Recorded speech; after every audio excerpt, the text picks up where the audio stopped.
any history, not just sports history, but yeah, Start rolling on this. no problem.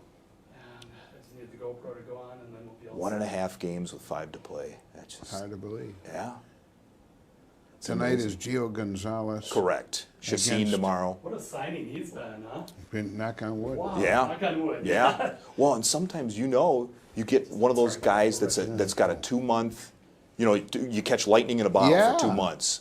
That's what you Cole hope. Hamels has cooled off now for Yes, the Cubs. he has. I knew he would, too. Yes, he has. Yes, he has. But yeah, and then Chassin tomorrow, and Chassin's been obviously. Yeah, Cardinals are tough, though. Oh, my God, it's raining. Well, man, Yeah, it's supposed to rain. I think the most. that of the, right? Yeah, the rest of the night. The rest of the night? Yeah. Boy, the weather's been just... Isn't that unbelievable? Well, but on the flip side of that, I can't keep up with my lawn. I still cut my lawn. No. Every 4 or 5 days, Bud. It's unbelievable. Oh, I mean, I'm pretty blessed, but it's just, Yeah, it blows your mind that every 4 or 5 days it question. grows like crazy. it is, yeah. So, All right, Lance. I think I'm all set. Let me just put a little more light on you, okay. and then we'll be all ready.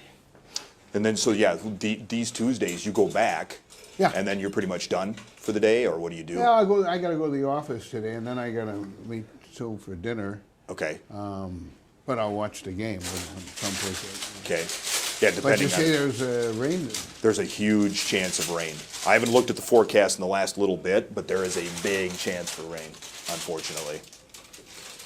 Awful. God bless the roof. Wherever. I keep telling you that. My friends up in the Twin Cities, I mean, Oh, it's a that's whole different Remember story. the abuse we took over that I roof? do remember that. And when you said that, I went back to some of those days where I was Oh, my like, God. holy smoke. Oh yeah, no, this was Well, bad. and I'll tell you, one of the wildest days for me was when you actually remember that Saturday when you put the shovel in the ground and Yeah. had the ceremony? Yeah. What was that, 96, 97? 96. 6.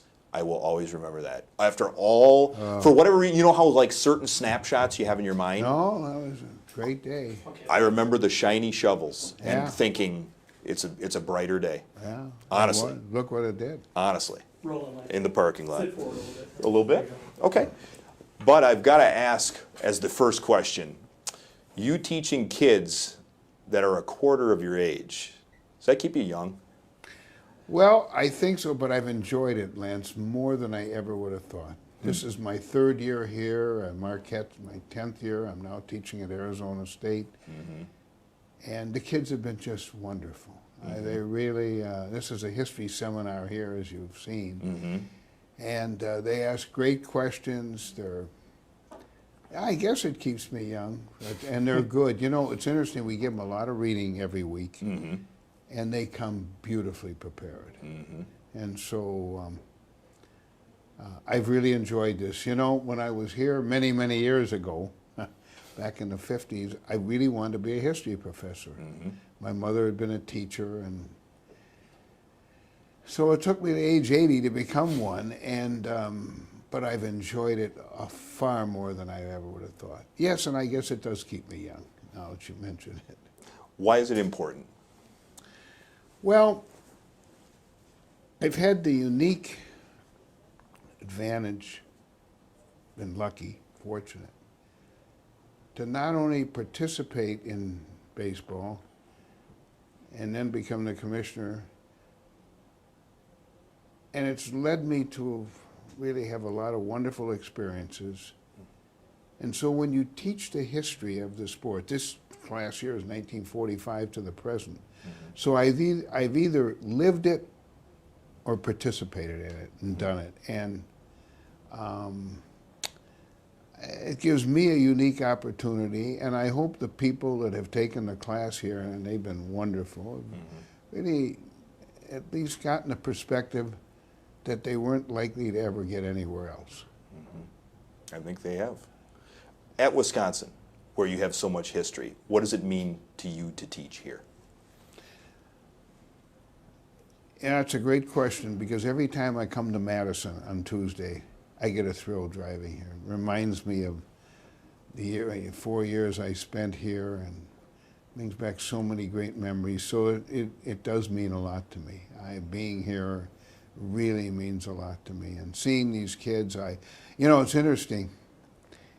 Every year that I have this class, I say at the end of the year, boy, this is the best class I ever had. And the next one turns out to be really good too. And I miss the kids. As you can see today, it was, this is only our third class. The first one was just sort of a get together. But you develop a real relationship with them. I already had a couple of kids that came into my office afterwards, asked if they could come next week and talk to me, and I'm happy to do it. And what does that mean to you? Like I shared with you, like kids before you were in there and after you left were like, I call my dad, I call my parents, this is priceless, I've never heard these stories, I didn't even know if I should be sharing them with other people, because they've never heard this stuff before. Well, I said it was a unique opportunity for me, and for them. You know, I love history. I know you do too, and we both love history. And oftentimes, you know, I've spent a lot of time reading about history. This is a case where they have a history course where they're going to hear directly from somebody who is very much involved. I like the fact that you had Yankees fans in there, Cubs fans in there, but you're not ashamed to fly the Brewers flag in there, are you? No, you know, while I was the commissioner, I had to be extremely careful. I went to pains to be careful. A lot of people didn't. But I remember the day I left, emotionally, I was emotional, a lot of the owners are emotional, and Bob Castellini, who owns the Cincinnati Reds, said, well, you can now cheer for the Brewers, and who can blame you? And look, you know, Lance, you know the history. And while baseball will, you know, will be the thing that I'm always most respectful for and love, there's so much history with the Brewers, starting in 1964, that I was lucky enough to participate in. So I have a very soft spot in my heart for the Brewers. I talk to Mark Antonazio all the time, including late last night. And, you know, when I think of the Brewers and I watch what they're doing this year and think of the struggle to get them, struggle to keep them, the whole stadium struggle, look at them now. It's a wonderful story. And it's a wonderful story not only for Milwaukee, but around the country. And what do you think, Bud, as far as what they've done this season and what the possibilities could be in the future? Well, I'm always nervous about that, and particularly they've been wonderful. I mean, they have exceeded everybody's expectations. I don't think there's any doubt about it, including mine. And they're not only good, they're really good. Right. No question. I listened to a lot of Chicago stations only because I want to see how they're talking about the Brewers relative to the Cubs, and they're nervous about playing the Brewers. And I heard a writer the other day said, make no mistake, these guys are good. They're really good. And so Craig's done a terrific job. David Stern done a marvelous job. And I want to say this about Mark Antonazio, understanding Milwaukee and what it means to be an owner in this town. And I'll give Wendy a lot of credit for this. She picked the right guy.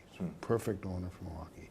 Loves the team, lives and dies with it. I know that because he and I are on the phone a lot during games, and you remember nobody was more intense than I was, but he might be. I remember you walking that loge all the And time. you got it right. Yeah, that's right. Many remember that. And maybe it's a little presumptuous, but you lived through a World Series. You lived through 2 other World Series with the Braves. Right. What would it mean to Milwaukee to have that happen again? It's incredible. I remember after we won the pennant, and we were getting ready for the World Series, and I got home and late at night, and so fired up that I couldn't even think about sleeping. And a voice came on the radio and said it's the 79th World Series between the Milwaukee Brewers and the St. Louis Cardinals. And I cried, because I knew. And the whole World Series experience is just, it's overwhelming. Most importantly, not only for the team, obviously, and this is a team that has a lot of wonderful players and put together beautifully, great organization. Rick Schlesinger, everybody have done. Really, I'm really proud of what they've done there, the Brewers are. But this would be big for Milwaukee and Wisconsin. really big. It's, you know, you often heard me talk about baseball being a social institution. These are the times, Lance, when if the Brewers play in a World Series, it is a time and occasion that no one will ever forget. And that's the whole point. It's a time in their lives, everybody involved will never forget the experience. And it's a great thing. Miller Park being a spectacular ballpark will be shown off. And it's really almost beyond comprehension. You have to go through it to feel it, to see it. And one can only hope, you know, you live and die each day. And I can tell you there have been some nights lately that when the game is over, I'm worn out. Cecil Cooper once said to me years ago, Robin and Paulie were there, as a matter of fact. I came in and he said, boy, you look tired.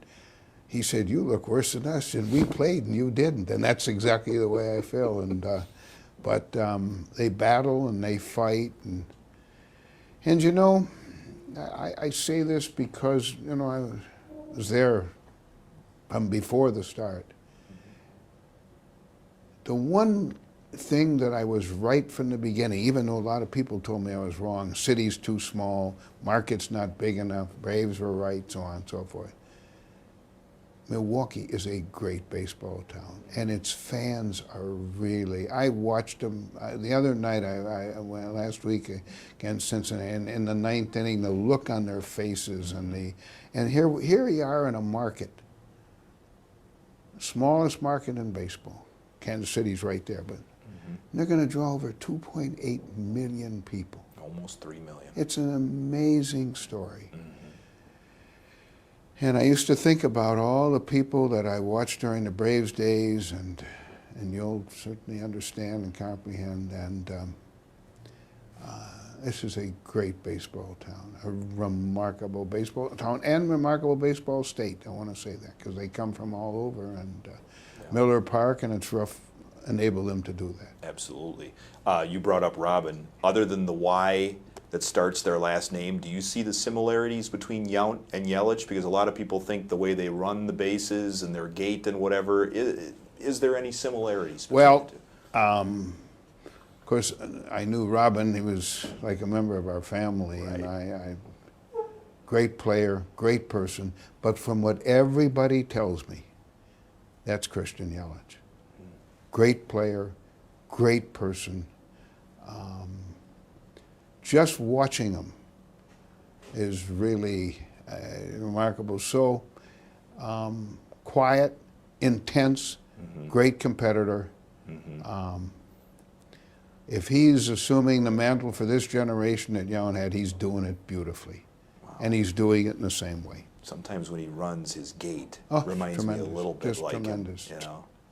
Plays every day, gets big hits, but he's a quiet, thoughtful guy. Yeah. And you know, it's interesting, that's a Milwaukee type of player. There are certain things, you know, Robin and George Brett and I had a conversation in the Hall of Fame. They're very close. We were just talking about things. Rob was perfect for Milwaukee and says it today.